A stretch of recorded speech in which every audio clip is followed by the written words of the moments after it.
özü sırdır, çözülmez. Aşk meydanı geniştir, söz bükülmez. Pir divanı kurulur, hak bölünmez. Hakka yürüyene bir iz olayım. Dara düşen cana yoldaş olayım. Hak lokmasıyla dolan tas olayım. Gönül dergahında yanar bir niyaz. Dara düşen tene nefes olayım. Semah döner, alem döner içinde. Küller tutuşur aşkın içinde. Her can haktır, gör gönül gözünle.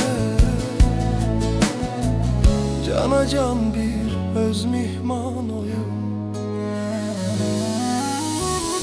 Dara düşen cana yoldaş olayım.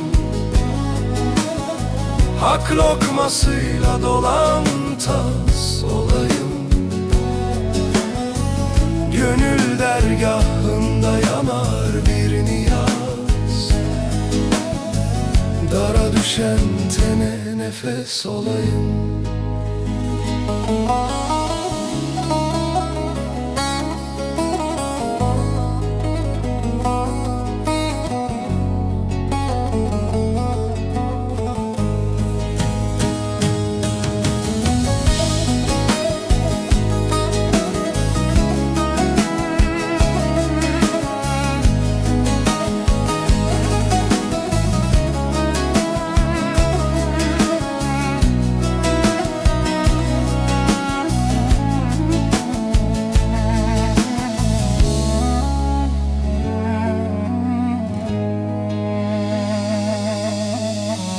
Dört kapının her birinde sınanır.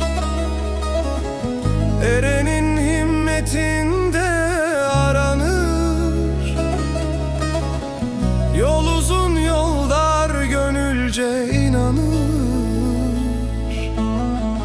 Yoluna düşene mihman olayım.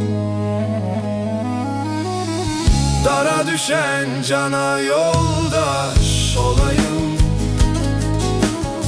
Hak lokmasıyla dolan tas olayım.